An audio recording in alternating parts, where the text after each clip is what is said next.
priest passed by this man. We're talking about the story of the man that went down to Jericho and he was wounded by Satan.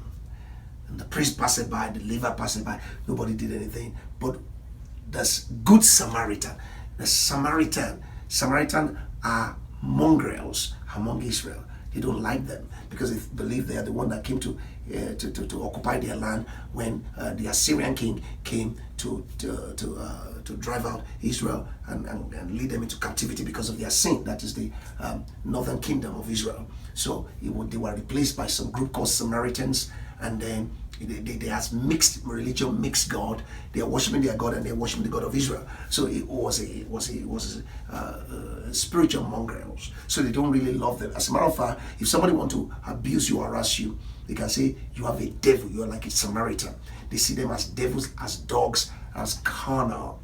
But this same Samaritan that you're thinking that they are nobody, it's the one passing by right now. The one that's supposed to know the Lord passed by, did nothing.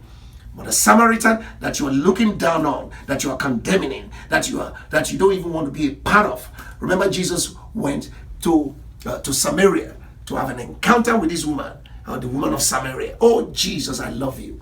It was the woman even said, you know that you're a rabbi. It was against the law for you to be talking to me like this. The Samaritan went down.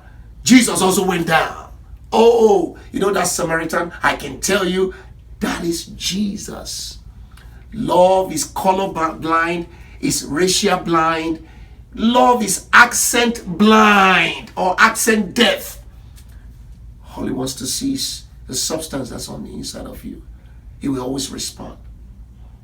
I tell you something. You know, if the love of God is in you right now, there'll be miracles, signs. You know, you can get a miraculous job if that love is there, because you are looking for that job primarily because God said so. Love said so. The love of God constraineth us. Okay, we're going to continue from there.